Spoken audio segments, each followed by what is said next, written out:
Hey everyone, and welcome to Just Parlays. I'm Jim Williams, and over to my left, Mr. Chris King. Chris, how are you, buddy? Not too bad, Fun Jim. time. Yourself?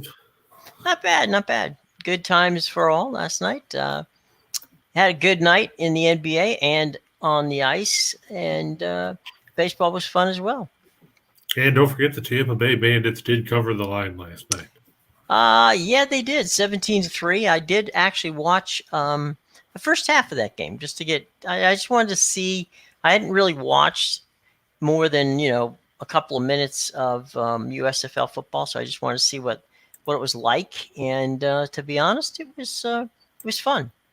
The weird thing for Pittsburgh is they only activated 3 receivers, so they were going to have 37 offensive linemen on the field and still couldn't run the ball. Yep. And their first 7 runs, I think they totaled 6 yards or something like that. I will say I forget who the color analyst was on last night's show, but hey Sly, how you doing, buddy? He said that that the Bandits had spent so much time in the backfield of Pittsburgh that they could charge rent, which I thought was a pretty good line. So there's that going on. Quick, you know what, guys? Real quick, so you know, for your TV watching, the NBA tonight, there's 3 games. All 3 are on TV nationally. NBA on TNT, it's the Heat and Phoenix, and I'm sorry, the Heat and Hawks, and Phoenix and NOLA on TNT. Minnesota and Memphis is on NBA TV, and TBS has the Dodgers and Braves. So that's where you can go to watch your TV tonight, and that's where everybody's going to be. It's Hawks, Heat, and Phoenix and NOLA on TNT, Minnesota and Memphis on NBA TV, and TBS has the Dodgers and the Braves. So Chris just left. He'll be back. Meanwhile, what we're going to do is talk about let's talk a little bit about our friends at DraftKings. Okay, now DraftKings has a really good promotion coming up, and for max wagers, folks. And here's how it works. Okay, it's fun, it's easy to do, and it's the kind of stuff that that we always look for here at Max Wagers, and it's the opportunity to basically win some money by betting on baseball. Okay, so here we go. Here's the deal, and that is bet $5 to win $200 in free bets. Make your first deposit of $5 and bet on any Major League Baseball money line, and you can win $200 in free bets. Okay, so again, that's bet $5 to win $200 in free bets. Make your first deposit, bet $5 or more on any Major League Baseball money line to win $200 in free bets. Okay, now what you have to do is you have to use our promo code, which is WAW, which of course Winners and Winers video. Get all the information in the show box below. As always, please bet responsibly, and of course, most importantly, you must be 21 years of age to participate. All right, cool. Waiting for Chris to come back. Sly, how's it going with you? Everybody out there are having a good time today, and we're all just having an opportunity here to check things out. Hey, Matthew, how's it going? Let's go Grizz. That's right, the Grizz play tonight. And, when Chris comes back, as I'm sure he will in just a second, here he is. It's going well. Sly, how are you, buddy? Good to see you and Matthew in the house. Here's Chris in the house, too. Welcome back, Chris. Yeah, sorry about that. I have a couple of 5-week-old kittens in here, and they ran and tripped over the surge protector and reset it. Okay, well, it's good to have a surge protector and kittens who take care of them. Okay, so we're going to go to the Major League Baseball. Sly and Matthew's in the house already. Brewers and the Pirates. Now, this is not deja vu, folks. We're back here again. And why are we back here again? Because fading the Pirates seems to be a full-time job here at Just Parlays. Well, I mean, they didn't do anything to write home about yesterday, and as they were beaten 6-1. Right. Granted, everybody's trying to, because Christian Yelich had one good at bat, they're trying to talk about how he should be comeback player of the year. Just because you hit a grand slam against the Pirates doesn't really move the needle that much. But I mean, we're looking at the fact that, Milwaukee did get the win yesterday. I'm sure Lex will be very disappointed since he talks about the Pirates, winning the first 5 innings and the entire game, only to see that not paying out. Pittsburgh had 8 hits yesterday. They went 0 for 9 with runners in scoring position. And they're probably not going to get those kind of opportunities today against Corbin Burns. The reigning NL Cy Young winner, of course, a major factor in the Brewers rotation. Meanwhile, JT Brubaker, who's walked as many guys as he's struck out so far this season with 7 walks and 7 whiffs and 7 1/3. That's over 2 starts. You look at that ERA, it's over 9. You look at that whip at over 2. Those numbers aren't going to bode well when you're a team that doesn't necessarily set the world on fire offensively, especially on the road. You look at Pittsburgh, they're averaging 4.1 runs a game overall this season, but that drops to just 3 a night on the road this season. Milwaukee struggled at the plate in the early going. We talked about that yesterday. But, hey, they did put 6 on the board in back-to-back games now, so they've got that going for them. They took advantage of the fact that they drew 5 walks in the contest. Also took advantage of a wild pitch because they only had 6 hits. But 3 of those went for extra bases. And, getting those kind of benefits are something that you can't overlook in a game like this. And Brubaker will give you the opportunity to get free base runners. We saw it against Washington in his last start. He walked 3 in the first in a game where Pittsburgh was down 3-0 before they even came up to bat. They didn't come back to beat the Nationals that day, but still, you can't put yourself in a hole like that on a regular basis if you want to have any kind of success.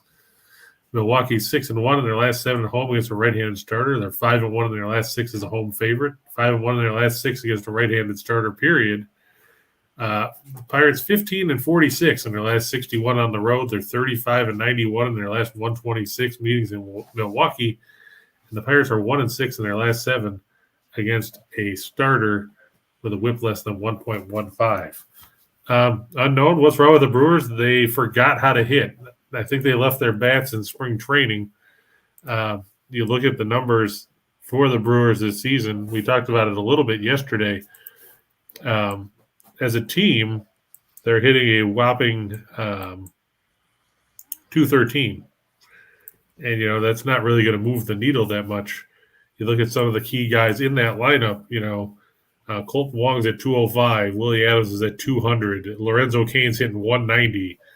Hunter Renfroe's hitting 189, and he strikes out 1 out of every 3 at-bats. Yelich, he had 2 hits yesterday that got him all the way up to 242. That grand slam, he drove in more runs yesterday than he had all season long coming in because he only had 2 runs batted in coming into the contest. You've got McCutchen. He's hitting 262, but he's not necessarily starting all the time, or they're shuffling him around as a DH and things like that. But a lot of these guys, they're not hitting, and that's going to be an issue. Now, of course, as the weather gets better, maybe that'll turn around. But the Brewers can't sit around and rely just on pitching in the early going if they want to hang or build a lead in the NL Central, because their pitching hasn't been all that great yet either. You look at Woodruff has struggled. Peralta has struggled in the rotation. Burns and Lauer and Hauser have pitched well, but, you haven't really gotten to Josh Hader that much. He's only pitched in 4 games so far this year.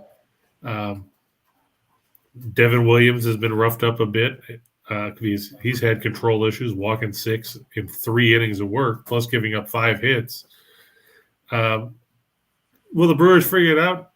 I'm sure they will, but when you're 13th in the National League in runs scored, and we're now coming in on almost 2 weeks into the season, that's got to be cause for concern for Craig Counsell and company. Wouldn't you say, Jim?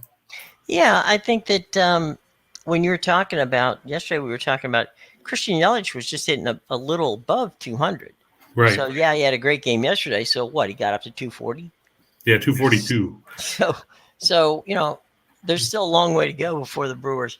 And the Brewers have been scoring runs. I mean, it's not like they're you know abusing the baseball. I mean, they're playing small ball, which is not overwhelmingly the normal Brewers way. I mean, they usually can bang the ball out of the park, but I think, like you said, they came out of spring training, a bit anemic, and they haven't really got back to it yet. So just because they had one good day against the Pirates, I wouldn't exactly, hang the season on that one.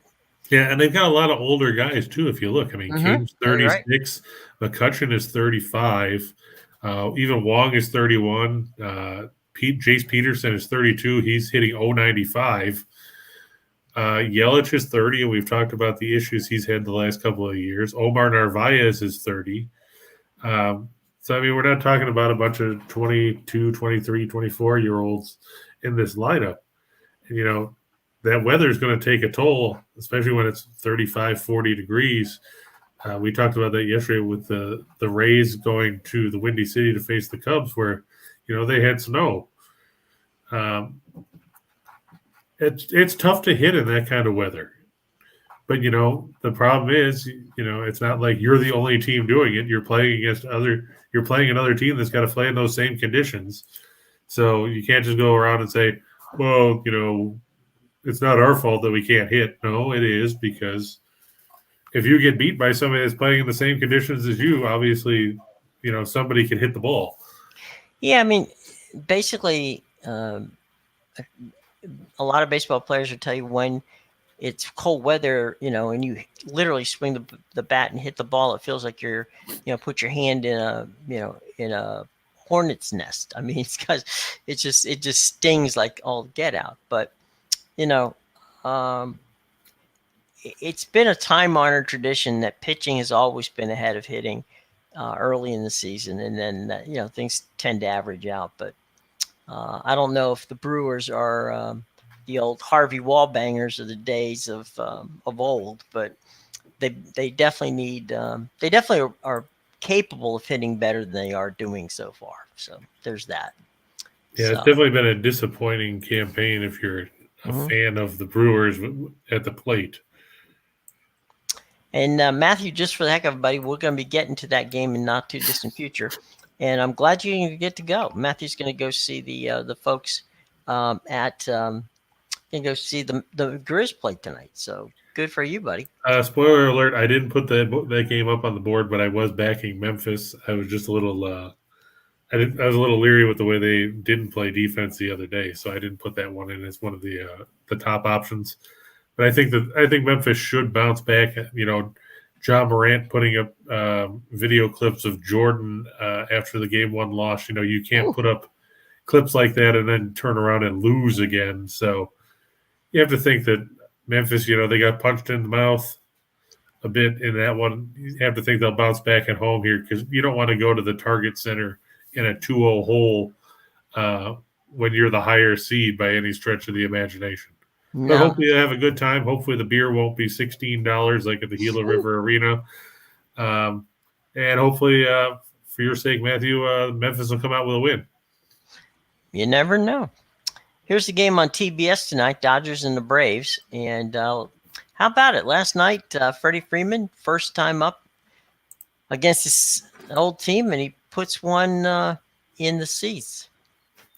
Yeah, and, this continues basically the Atlanta hangover. They won the World Series last year. They've struggled out of the gates. They're 5-7. They lost 2 out of 3 to the Nationals. Yep, they're hitting a collective 233 on the year, so they're not hitting all that well either. Their pitching staff hasn't been great. They've got a whip of 1.28 as a staff. I mean, Atlanta's riding power because they've got 15 homers, but the problem is if you're hitting homers and nobody's on base, you're not really denting anybody on the mound in that regard. Now, I know everybody's talking about, Ronald Acuna is down in AAA on a rehab assignment. They hope he's going to come back in the first week of May. Guess what? That doesn't help you right now. That's still 2.5 weeks away from now. Well, that second line you have there, Max Fried at 0-2 with a 5.73 ERA, that tells you right there all you need to know so far about the Braves, because Max Fried is their, basically their ace. Right, and he's been cuffed around. He's given up 15 hits in 11 innings. Right. Everybody will point to the fact that he's only walked one guy, but guess what? Guys don't have to draw a walk to hurt you if they're tagging you around the park like they have this season. I mean, they're pounding. He hasn't given up a homer yet, so I mean, let's give him credit for that. But the fact remains, 15 hits in 11 innings isn't going to get it done. Opposing teams have a 326 average against him so far in his 2 starts. Granted, it's a small sample size, but just remember this. In his small sample size before, when he was coming up in 2018, when he pitched 33 and 2/3 innings, opposing hitters had a 224 mark against him. In the COVID-shortened 2020 season, in 56 innings, opposing hitters batted 211. And last year, when he threw 165 and 2/3 innings during the regular season, opposing hitters batted 227. So you're talking so far, it's a 100-point higher clip than what we saw last year. Now, sure, he's going to bounce back and get that into things, but his line drive percentage is up to 28.9%, and his ground ball percentage has dropped from 51 to 44.7. That means these guys are making some good contact against him, and that's going to be troublesome as the year goes on, especially if he can't right that ship. On the flip side, you're facing Walker Buehler. We know what Buehler can do on the mound. We saw it last year. We've seen it the way things have gone here. Buehler's 1-0. He's walked 5, struck out 9 over 10 and 2/3. But the Dodgers, they've won 5 in a row at home. They're averaging 6.6 runs a game there. Atlanta is just averaging 3.2 runs a game on the road this season. The Dodgers 44-12 in their last 56 as a home favorite. 44-12 in their last 56 against starters with a WHIP greater than 1.30. And look at that, they're 44-12 in their last 56 at home. So apparently 44-12 are numbers you should be playing in the lotto today if you're backing the Dodgers, because obviously they're popping up all over the place. Meanwhile, the Braves just 2-5 in their last 7 on the road against right-handed starters, 1-4 overall in their last 5 against right-handed starters. And we're not talking about a bunch of guys on the mound that were setting the world on fire. To begin with.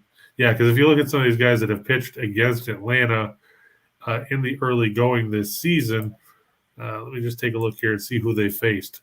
Because we're not talking about a murderer's row of pitchers by any stretch of the imagination. Okay, we've seen them face Vladimir Gutierrez and Hunter Green of the Reds. We saw them get lit up by Josh Rogers of the Nationals, who was a throw-in starter because somebody else was who's going to start that day? I'm trying to remember. Right. Who was supposed to start? Yeah, back on April 11th, it was supposed to be somebody else, and then they went on the injury. Oh, it was Sanchez. Yeah, it was Anibal Sanchez. Yeah. Then they faced Corbin. They faced Josiah Gray, who's pitching today. Josiah Gray's a good pitcher. True, but I mean, he's still young. Oh, yeah, 22 years old. They faced Joe Musgrove. They faced Mackenzie Gore, the hotshot prospect for the Padres. Then they faced Nick Martinez, who's back from Japan. He wasn't very good when he pitched for the Rangers before he went to Japan, so now apparently people think he's going to be serviceable because he put in some good numbers over there in the NPB. Then they faced Darvish and were handcuffed by him, and we just saw Darvish get lit up by the Giants in his previous start. And then they faced Kershaw yesterday and proceeded to do pretty much nothing in the first 5 innings against him. They got 3 in the 6th when Kershaw tired, but after that, they were blanked by the bullpen. And now you're going to face Buehler, and that's not going to bode well for Atlanta either. Yeah. And then just talking about the Dodgers there for a second. So I mean, part of it, like you say, is, yeah, you're right. The line did switch. I I forgot to update that this morning. When I put it up last night, they still had it at minus 230. And when I went through this morning, I missed the line at the top. It's supposed to be minus 155. Okay. Well, in fact, I've got it on my screen. It's 155, and the money line is plus 140. Or the run line, I should say. so, okay. So the Braves and the Dodgers, it looks like it'll be another win in Chavez Ravine for the home team. And Yeah, they'll be 6-0 then at home. yeah. Good And start to the year for them. Yeah, they actually scored some runs before the 8th inning last night. Yeah, they had well, we said they scored 18 in the 8th going into yesterday and 16 in the 4th, and they put up 5 in the 4th. There you go. Those are the two numbers you got to remember. It's not a bad situation. Nice town Matthew's from, Austin Riley, Ricky Spinhouse. So some definitely quality talent there, Matthew. Quality talent. I hope you enjoy the Memphis game. We already talked about it. We hope they hope you get to see a win tonight. That'd be nice. Yeah, Steen likes to call him Ricky Spinhouse instead of Ricky Stenhouse when we do the NASCAR show because he inevitably finds a way to wipe out and create havoc. Of course, for those of you that missed the NASCAR show last week, we've all had to listen to Reichel talk about how he picked Kyle Busch to win the race. But let's face it, Kyle Busch shouldn't have won that race last week on the dirt track in Bristol. He was helped by Chase Briscoe wiping out Tyler Reddick, among others. So if you see Reichel, just tell him that even a broken clock is right twice a day. Right. Well, all right. We'll leave it. That it was fun to watch the race the other day. The NASCAR race at Bristol with the mud, but it's not so much. The rain didn't help with that either. Say the rain made it like they were running on ice for the last few times. And one of the things about NASCAR is when you start getting toward the end of the race and there's one caution flag, you're going to see a lot of caution flags. True. Because everybody starts to get a little antsy and they take chances and bing, bang, and boom, there you go. You're doomed. All right, let's go to the NHL where tonight there's a couple of interesting games starting off with the Wild and the Canadiens. Yeah. Now, it's interesting for the Wild, not so much for the Canadiens. Well, I think it's interesting for the Canadiens because they'll see Carey Price for the second straight game. Right. I still think it's rather pointless having a guy that hadn't played all season come back for these meaningless games. I get the fact that, like you said, they might want to get him up to speed and what have you, but let's face it, the guy's going to be 35 by the time next season starts. You still owe him a crap load of money that nobody's going to want to take on. Nobody wants to pay him $10.5 million for the next, I want to say it's, what did I say, 2026, 27? Yeah. Yeah, so nobody's going to want to pay that kind of money regardless of what he does down here down the stretch. He's clearly not the same guy that he was earlier in his career when he won the Hart Trophy and the Jennings and the Pearson and the Vezina all in one season back in 2014-15. And, but go ahead. I was just going to say, I sent you an article the other day from The Athletic about the fact that Canadiens fans were lining up in droves just to either see him or get his autograph when they filled up the building in Montreal just to see Carey Price play. So well, that's because they had to have something to be excited about. But let's face it, they're still not a good hockey team, and whether he comes back and plays next year and is their number one goaltender or not, they're still not going to be a good hockey team. No. I mean, you're talking about a guy that's got a $10.5 million cap hit. It's the highest goaltending contract in the league. Mm-hmm. You're going to pay him that until he's 38. Right. And he's not Marc-Andre Fleury at this point. No. Even Marc-Andre Fleury is not Marc-Andre Fleury at this point. Right, but I mean, he's basically playing like a former Montreal goaltender that we talked about, that Bruce Boudreau should never start again, in Yaroslav Halak. Halak had one very, very, very hot, run, and I witnessed it because it was instant caps, and nobody could score against Halak in that particular series. But that was, we get on guys like Brandon Holtby, right? But the Capitals won a cup with Brandon Holtby. Right. And, they got in the playoffs with Semyon Varlamov. And, some of these guys, when they go other places, life is not as good. So we'll say. Ninja on the Tampa Bay Rays, -115. What do you think, Chris? Well, I'd be biased in that one because obviously I'm a Chicago fan. I took Chicago yesterday because we talked about how Tampa Bay has struggled in the weather, and they struggled yesterday as well. I mean, they finished with, 2 runs? I think they had a half dozen hits or so. I think it's 3-2, yeah, or 4-2. Yeah, 4-2 because Schwindel hit a homer in the 8th. Right. But I mean, Tampa Bay's offense has not looked all that great so far. It looks like they're starting Matt Whistler tonight, who Cubs fans are familiar with because he pitched out of the bullpen for us a couple years ago. So I don't know. Is he going to be an opener type situation? What's Kevin Cash going to do there? Yeah, I think so because last night they wasted a good pitching outing. McClanahan pitched well. I'll give him that. McClanahan. I mean, he pitched well. But this is an opener game today for the Nationals. So I mean, who's going to be the bulk inning guy? I don't know, because I see Yarbrough still on the IL. Right. It may not be a bulk inning. It may be maybe one inning at a time. Yeah, 1 inning at a time or a couple innings. So, what's your top 3 picks of today in all sports? The spread. V. Russell. We'll get to that in a little while. Okay, buddy.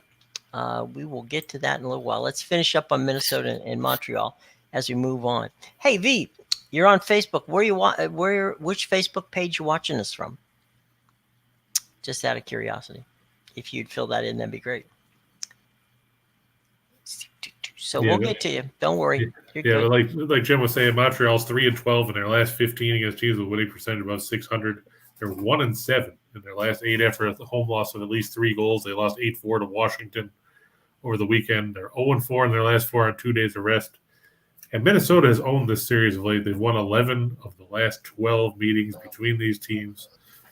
The Wild still with something to fight for down the stretch because they're trying to battle with St. Louis for home ice advantage in the first round of the playoffs in the Central Division. The Blues have 102 points. The Wild have 101. They've got 1 game in hand. They won't use it up tonight because both teams will be in action tonight. The Blues host, I believe it's Boston. Yeah. Yeah, so they host the Bruins. So a lot at stake for Minnesota. They can't overlook picking up 2 points against a deadbeat team like Montreal that's been out of the playoff race since before Thanksgiving. And the way Minnesota's played against Montreal in recent years, you have to give them the upper hand here, even with Cam Talbot in net over the aforementioned Marc-Andre Fleury. Right. And Marc-Andre Fleury is going to start, for them. So, yeah, I think he should be getting more games than Talbot at this point. I mean, it seems like Kakinen was getting more starts than Fleury has before they traded him to San Jose. Right. So, I think the key here is just for them. I mean, as you say, there's urgency for the Wild standpoint because they just can't afford to lose. They have to get they got to get moving into playoff mode. And right now, they're not there yet. And you talk about a critical loss when you're talking about stuff they have in the AHL yesterday. Look no further than the Vegas Golden Knights, who choked away a prime opportunity to put some distance between themselves and other teams. But instead, they gagged and lost 3-2 to New Jersey at home. Now all of a sudden you've got a Vancouver team that's won 6 straight, just 1 point behind Vegas in the Pacific Division. I They're guess only Allie 4 must have points. watched some of that game last night. Must be, and they're only 4 points behind the Kings, who hold the final guaranteed spot in that division. They're 5 back of Nashville and Dallas, who own the 2 wild card spots. So look out for Vancouver. Vegas blew a chance last night. You have to wonder, and this is an interesting stat that I saw run today. If you look at things, Jack Eichel, who was the number 1 overall pick in 2015, has been in a grand total of 0 playoff games in his career. Meanwhile, you look at a bunch of guys that were drafted way later in that, like Anthony Bouvier of the Islanders has played in like 48 playoff games, and all these other guys. But, Eichel was supposed to be the savior. He wasn't in Buffalo. I know everybody was excited when Vegas picked him up, but he's been less than stellar, I would say, in Vegas. That's fair. It's fair. And at this point, they might not make the playoffs again. Anything's possible. Speaking of playoffs, there's one team that's definitely going to be there: the Panthers. Yes, unfortunately for all of us. Yeah, and they are taking on an Islanders team that isn't going to be in the playoffs. So, Barry Trotz. Yeah, Trotz and the Islanders were eliminated after losing Sunday's game to the Leafs at Scotiabank Arena. Now they get to come home and face Florida. On the plus side, at least this game's not in Sunrise because we know how dangerous the Panthers are on home ice. In this case, they have to go to the UBS Arena where nobody seems to score. It seems like it's a black hole offensively. If you look at the numbers this season in home games for the Islanders, the average total 5.19 goals a game. The Islanders average 2.86. They give up 2.33 at home. The Panthers, they average 4.19 on the season, which leads the league. On the road, they drop down to 3.65. So they're a little bit stifled offensively at home or on the road. I'm not sure why there's such a wide disparity because at home they average 4.71 goals a game, which is why Florida's banking on that home ice advantage for as long as they can keep it in the Eastern Conference playoffs at least. Obviously, they'll have their hands full should they end up with Colorado or something if they make it to the Stanley Cup Finals. But you're looking at Sergei Bobrovsky, 36-6-3 at 266 goals against, a 912 save percentage, and 3 shutouts between the pipes for the Panthers. Ilya Sorokin, 25-16-7 with a 231 goals against, a 927 save percentage, and 7 shutouts. You have to wonder what Sorokin's record would look like if he played on a team that could actually score. Because you look, he's got 23 losses despite a goals against that's substantially better than Bobrovsky. A save percentage is better than Bobrovsky. And he's got more shutouts than pretty much anyone in the league not named Jacob Markstrom. So, I mean, think about that if he was playing on a team that could score. He'd probably be in consideration for the Vezina like Shesterkin is, or Darcy Kemper, or, even Bob with his middle-of-the-road numbers. The Islanders just 25th in goals for at 2.75. They're 6th in goals against at 2.72. Florida 43-9 in their last 52 against teams with a losing record. They're 9-2 in their last 11 against the Metropolitan Division. They're 17-5 in their last 22 on the road.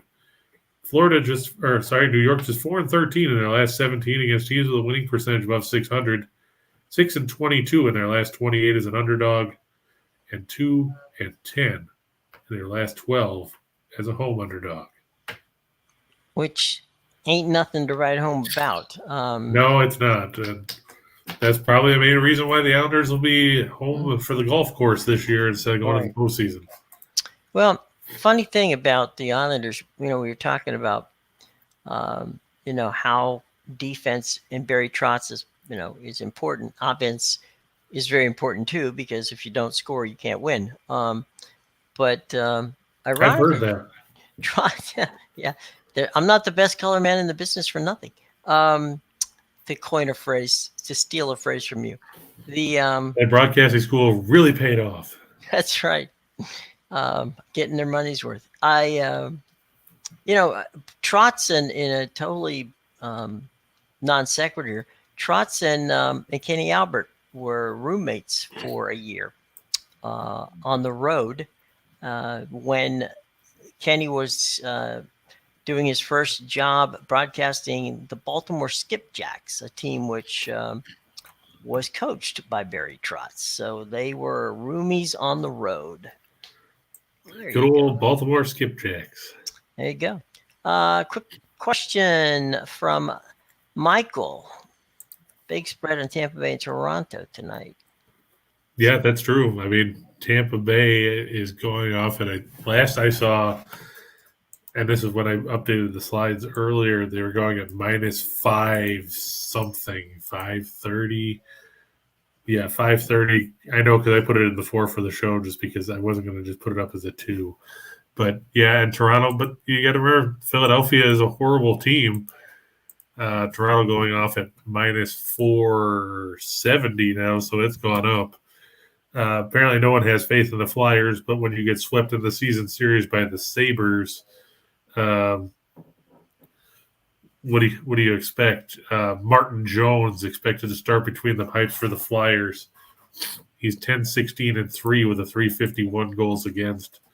And Toronto, they won't have Austin Matthews. He's going to rest again tonight with an undisclosed injury. They want to probably keep him healthy for the playoffs.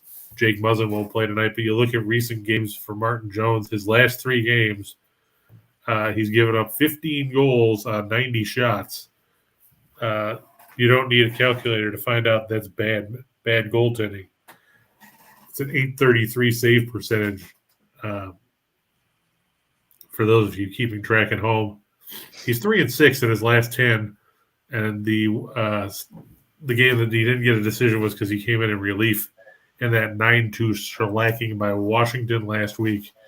So he didn't get a decision, but he still gave up 6 goals on 27 shots. You're right, the numbers, there are some ugly numbers out there, but this time of year there inevitably are. If you look at the NHL as a whole, there's 1, 2, 3, 4, 5 of the 10 games have a favorite at over -200 tonight. And some of the ones where you don't are games where teams are playing the second game of a back-to-back, like Calgary-Nashville, or, Florida's basically right on the cusp, so that would actually be 6. Mm-hmm. But then you've got like the Kings and Anaheim or Columbus and the Sharks where, neither team is going anywhere. So not as much of a disparity between bad teams. Yeah, that's the way it goes. Before we move on, speaking of betting, there's some fun stuff going on with our buddies at where else? Of course, Caesars Sportsbook. Caesars Sportsbook is going to give you $1,100 in first bet insurance. Place your first time wager of up to $1,100 and get it back in the form of a free bet if you lose. Okay, so that's a pretty good deal. Again, Caesars Sportsbook, $1,100 first bet insurance. Place your first time wager of up to $1,100 and get it back in the form of a free bet. Now, obviously, you're going to have to do this. That's right. Use a promo code. And our promo code is right there. And it's in the show box below. So by all means, check out our show box below. We greatly would appreciate it. By all means, understand the importance of being 21 years of age, because otherwise you can't participate. And always bet responsibly. Okay? So there you go, boys and girls. Great to know. One other quick thing while we got you here. A couple of the quick things. One, we got a special gift for you, and that is a baseball guide that's over 100 pages. Tells you how to bet baseball, and Chris King can vouch for the abilities of the many writers that contributed to it. It's a really good resource. That's also in the show box below. And if you like Chris King, as we all do, and you want his picks for in your email box every morning, that's also in the show box below. You have to fill out a little form, and the link to that is in the show box. So all kinds of goodies in the show box below. Be sure to check it out. Meanwhile, we're headed to the hardwood for the association and tonight's NBA playoff action. Right, and we got the Heat and Starting the Hawks. in the Heat. Yeah, down at the FTX Arena, we saw Miami stifle Trae Young and the Hawks in Game 1. Based on what we saw, I don't really see much of a reason that things are going to change in Game 2. You're putting a lot of pressure on Young to try to carry this team offensively. You look at the injury report here. Bogdanovich is probable. Clint Capella is out with a hyperextended knee. And Lou Williams also out with back discomfort. Apparently that means because John Collins is suddenly not on the injury report, so apparently he's going to try to gut it out. He hasn't played in the last month or so, with that finger injury and the foot injury. I know he played in Game 1. He was limited there, but now he's cleared completely. But the question is, he's basically playing because Capella's hurt. Now, if I'm the Heat, I would go at Collins and see what he can do, see how mobile he is. I mean, is he going to play more than 21 minutes? It's going to be interesting. Yeah, the Heat pretty much dominated that game from start to finish the other night.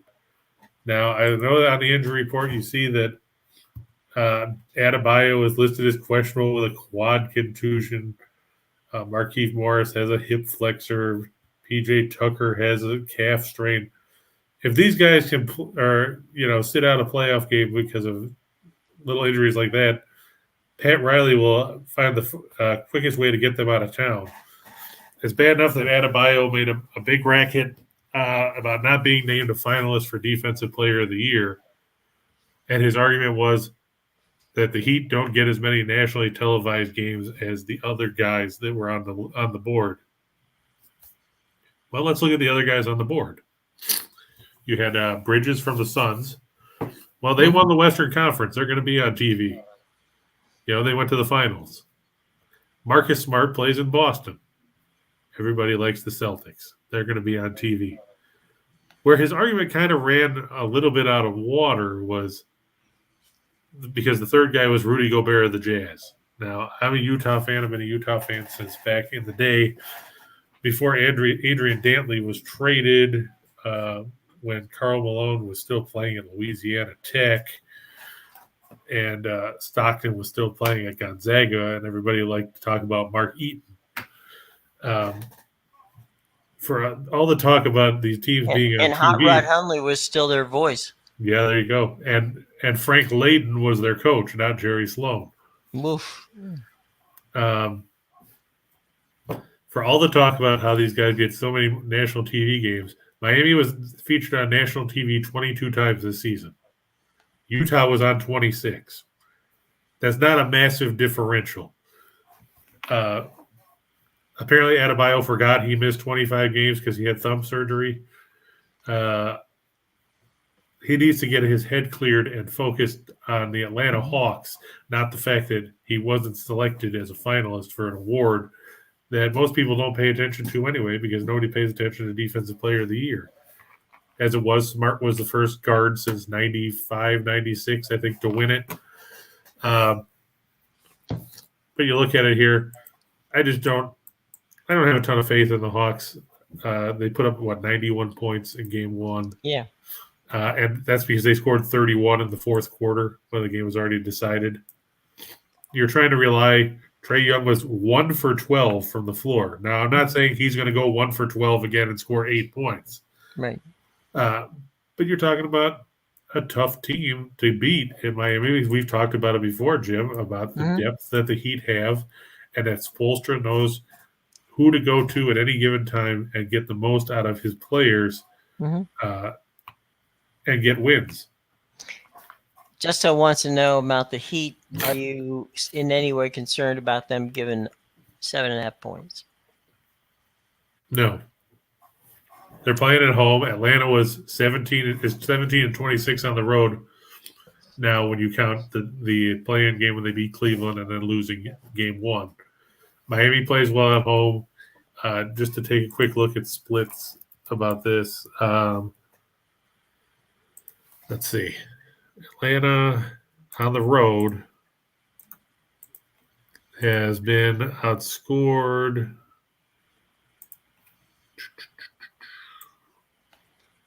While you're jumping on that, let me jump on Michael here for a second. Michael, is Eric Spoelstra one of the most underrated coaches in the NBA? That would be correct, sir. He didn't get much love when they won championships with LeBron James. And trust me, when you have to manage LeBron James, you not only deserve Coach of the Year, you deserve possible sainthood. It's not an easy thing to do. So, yeah, Michael, you're right. Eric Spoelstra is one of the most underrated coaches. Remember that the guy who is his boss happens to be Pat Riley. So, look how long Spoelstra's been around. He's been around for, I would say, is Eric like the second or third longest tenured coach in the NBA at this point for one team? I think so. Everybody's behind Pop. He's been there since 08-09 as a head coach because he was an assistant before that, going all the way back to 97-98. Right. And Pop would be the only one that has more time in the league than he does. Yeah, I'm pretty sure. It would be, because Pop's been there since, Nixon was president, basically. Since they built they literally, built the Alamo around Pop. So. Yeah, just to give you an idea, it goes Pop, then Spoelstra, and then you go to the next in line is Steve Kerr, who was hired in May of 2014. And Quentin Snyder was hired in June of 2014. Well, to round out the top five, Michael Malone has been with the Nuggets since June of 2015. Every other team in the league has not had their coach longer than May of 2018. There you go. Hey, guys, we're going to get to baseball here in a second. I see that Nathan has a quick question. Abraham has a question, and Ninja has a question. Spoelstra is a definite Hall of Famer? Probably. All right, let's go for. He's got the record. He's got the 660 and 453 in the regular season. He's 86 and 58 in the postseason. He's been to the finals 5 times. Got 2 championships. Yep, got 2 rings. Yeah. And like I said, he dealt with LeBron for an eternity. Yeah. So that if nothing else, that would give you gray hair, which he doesn't have. So, all right, let's go for 2 for the money because we got some baseball fans. Oh, you skipped the second playoff game, though. Oh, did I? Sorry. Yeah, we only did Miami. Let's go back to the videotape.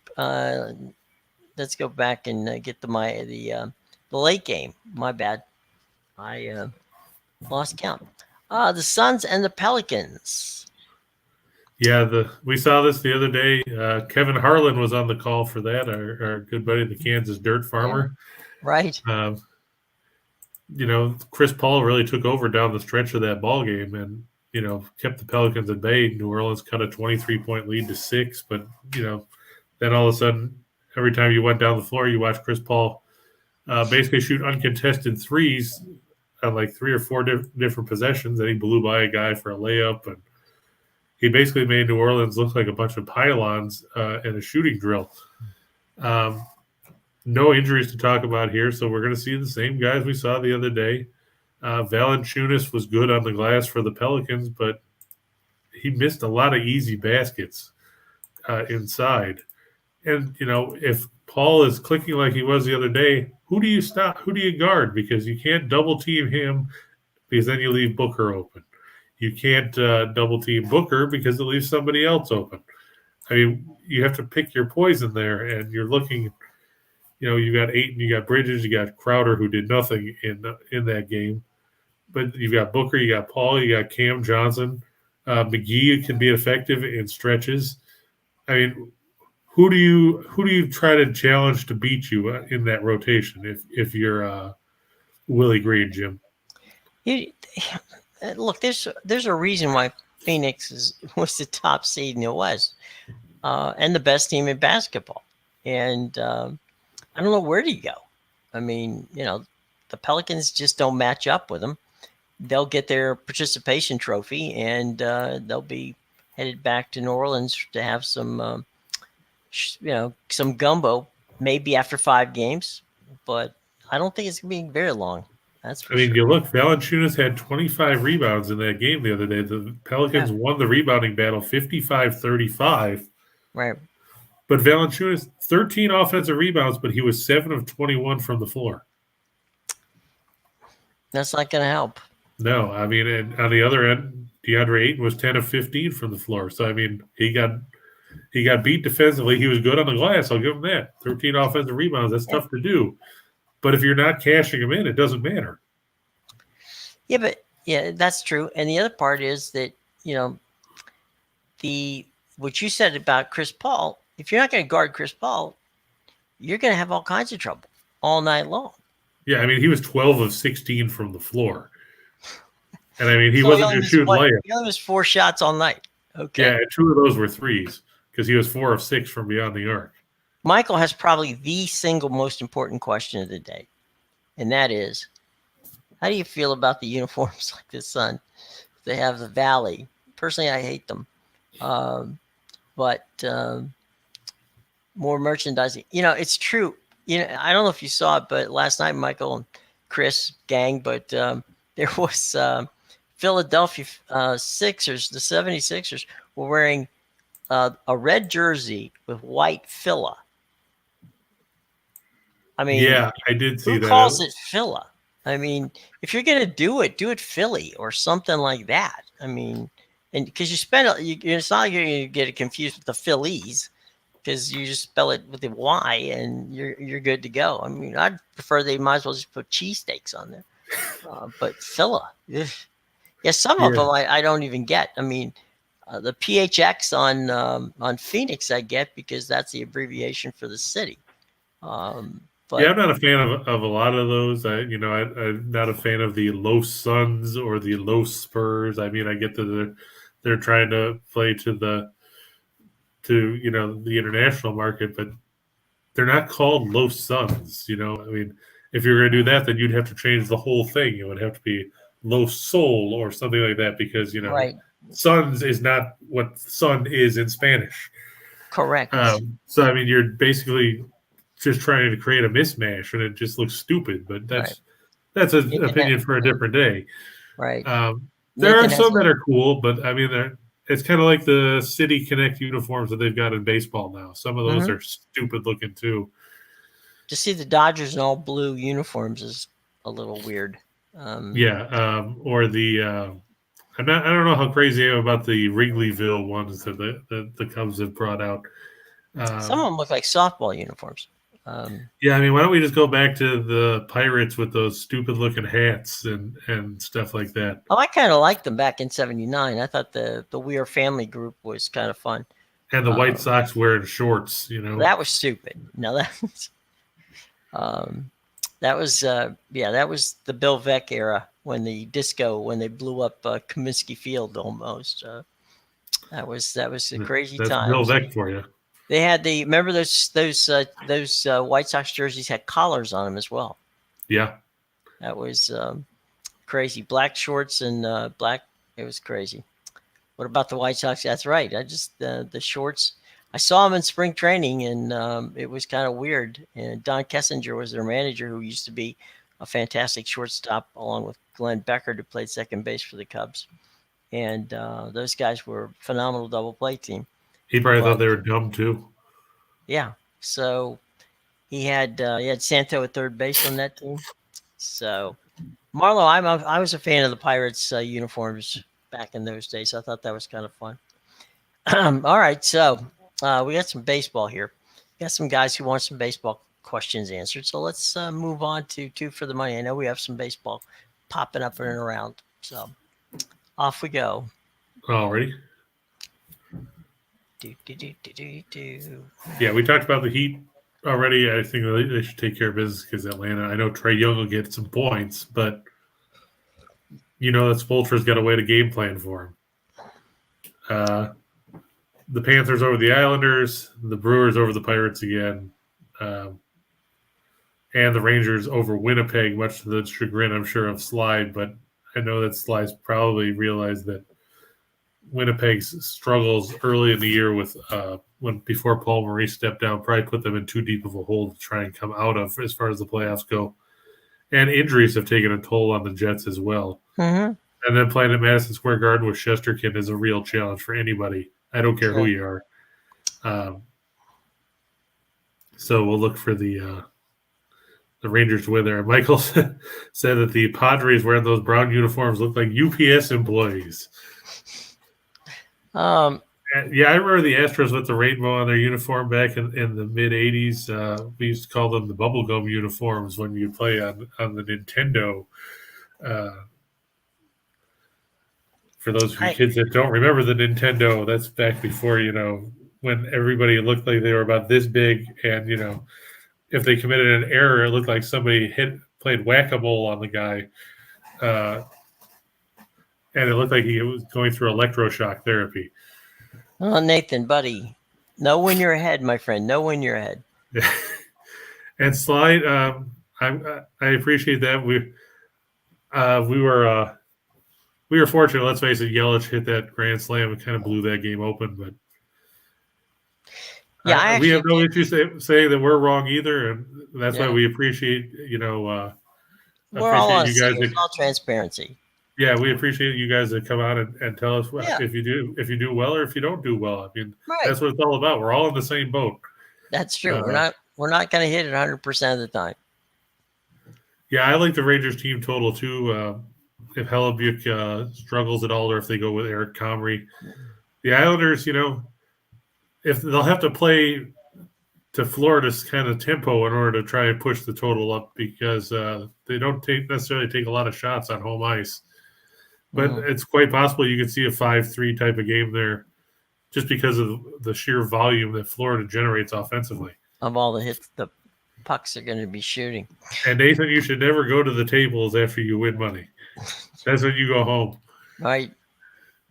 Go to the bar, but don't go to the tables. All right, let's go 4 for the show.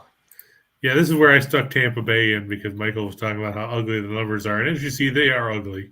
But that's why you stick it in here where it's in with some other crap, so you don't necessarily notice it as much. I'm going to go with the Dodgers over the Braves again. We talked about how well Los Angeles has played at home. We've talked about Fried's early season struggles. We all know about Bueller. And you could win Ben Stein's money. But that's a different show too. The Suns over the Pelicans. I think we saw the Pelicans put up probably their best fight when they got within 6 before Paul took over in the fourth quarter the other day. Tampa Bay, I'm sorry for Detroit Lenny, but the Red Wings have basically folded up like a cheap tent.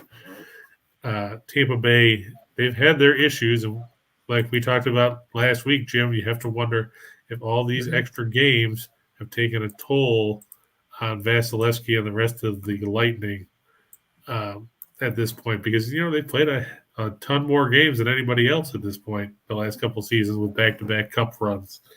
I mean, how much do they have left at this point? Yeah. I mean, it's tough to do. We already talked about how many extra games you play. Abraham on the Mets and the Giants. We may have that in our big board coming up here, but it's in there. Hang in there, buddy. And then the Mariners as well. That's another question, and I like the Mariners. I like Robbie Ray's pitching today for Seattle. He should bounce back from a tough start in his last outing. John Gray is supposed to come off the IL and throw for Texas. Remember, he suffered that blister on opening day and then went on the shelf. I imagine he's going to be on a pitch count. I can't imagine that, you're going to throw a guy out there and have him throw 95, 100 pitches coming off the shelf, especially, after having a blister issue. You don't want to give him another one and put him back on there. Right. And, Get him back real quick. Let's face it, Ray's the reigning AL Cy Young winner for a reason. Mm-hmm. I think that the Mariners will get the win at T-Mobile Park. Still remember what it was called, Safeco Field. Mm-hmm. And so we're going to go to our shot in the dark, which is everything with the kitchen sink in here, folks. And the menu. Good opportunity. The menu, right. Mets and the Giants. There you go. Yeah, I like Tyler McGill over who's going to the game one again? Cobb, right. You could probably stay. I know the total is bounced between 6.5 or 7. I like it better under 7 than under 6.5, just because it gives you a little more wiggle room. Game 2 is probably going to be another low-scoring game because you've got Scherzer and Logan Webb expected to pitch. Now, I haven't seen the weather in New York City today. Hopefully, it's not as bad as it was yesterday. How's the weather up at the DMV, Jim? Obviously good enough that they could play baseball. It was raining this morning, and it was overcast. It's very sunny at the moment, so my guess is they'll be fine. I can check the weather while you go down the list here. All right. I'm going to go with the A's over the Orioles. We saw that yesterday. Oakland won 5-1. And again, if you're tracing the under in games, you might not need to go any further than Oakland and Baltimore. We talked about that yesterday. The Orioles this season now have improved, if you want to call it that. I believe the under for them is 9-0-1 in their 10 games. And the one push was against Tampa Bay in a game when they didn't even score. That was a game they lost 8-0 at the Trop in the opening weekend of the season. Let me just double check to make sure I'm giving you the accurate number there. Yeah, 0-9-1 as far as the over. So the under is 9-0-1 in Baltimore's 10 games on the year. Oakland has stayed under in 6 out of 10. Baltimore hasn't really announced who they're going to start yet, so that's always entertaining. Nothing like old TBD is your starting pitcher, but it doesn't matter. I mean, Oakland doesn't score a ton of runs either. Cole Irvin going for the A's, by the way. Total set at 8 for that one. We saw 6 yesterday. I don't know if we'll see a whole lot more than that in this one. Just to give you an idea of Baltimore's totals this year in their games: 3, 8, 8, 2, 9, 6, 3, 7, 5, 6. So offense in Baltimore, I think they have an allergy. So don't expect a ton there. I'm going to go with Boston over Toronto. Eovaldi over UC Kikuchi pitching for Toronto in that one. The Phillies over the Rockies. I expected the Phillies to actually put up some runs yesterday. They didn't. They lost 4-1. Hopefully they bounce back tonight. Kyle Gibson going against Kyle Freeland. The battle of the Kyles. Yeah, basically. I'm going to look for the Hawks and Heat to stay under 219. We saw, 216 the other day. Minnesota and Memphis over 241. We saw, 247 the other day. And Minnesota tends to play high-scoring games on the road. They play lower-scoring games at home. Don't ask me to explain it. I credit David Behrman from ESPN for pulling up that trend before going into the All-Star break. They had averaged 250-something on the road in a 12-game stretch, and it was down to 212 in their previous 12 games at home. So going on the road, just take a look at what Minnesota did in the regular season. As far as road games, the Timberwolves averaged 118.4 on the road and gave them 118.2. That's a lot of points, especially in today's NBA. I mean, those are basically 80s-style offensive numbers. Meanwhile, Memphis at home averaged 117.3. So you're looking for some big offensive numbers in that one. I'm going to look for New Orleans and Phoenix to stay under 221.5. If you look at recent matchups between those teams, we've seen a lot of low-scoring games. New Orleans comes in with 3 straight unders, 7 unders in their last 10. The Suns have recorded 6 straight unders and 8 of their last 9 coming into that contest. Just look for a lot of defense here.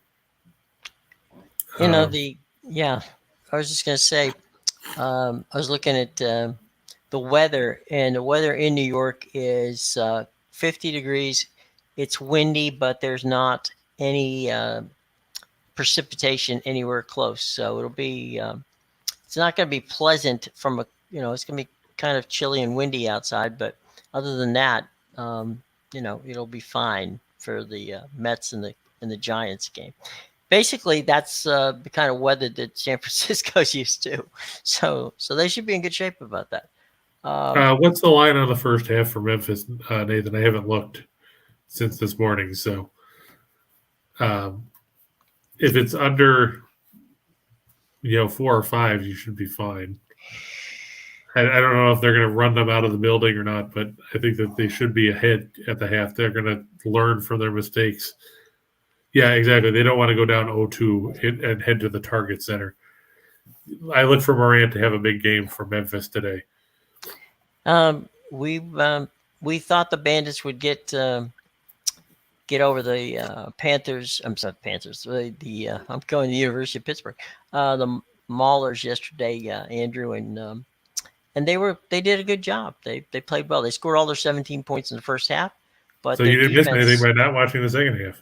Yeah, they basically played heavy defense the whole way through, and there you go. That was good. Likes the picks. Don't know much about the NHL. Maybe it looks good. We're trying here, buddy. And the next one on the board here. Let's throw some more up. Just to hit the last ones on the shot in the dark. I'm going with the Kings over the Ducks. The Kings need that win if they want to maintain their playoff position. Anaheim's got nothing going for them. Mm-hmm. Much to the chagrin of Ryan, I'm going with Columbus over San Jose, even though the game's in San Jose, because the Sharks have lost 10 in a row. So kind of hard to have faith in them. And I'm going to go with the Flames over the Preds. Dan Vladar starting against UC Saros. I could have also thrown the Blues in there over Boston. The Blues 9-0-1 in their last 10. Washington Nationals pitchers, I believe he's a fade till he gets DFA. Okay. So apparently Marlo not a fan of Adon. The line is 4 for the first half.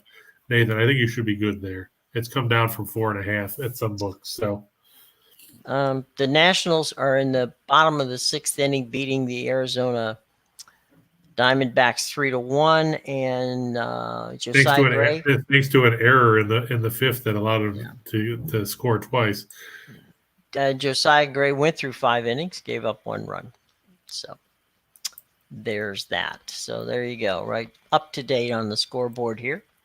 On that, what was it that Nathan says I guess. No, we were talking about the first half line for Memphis. It's Memphis -4.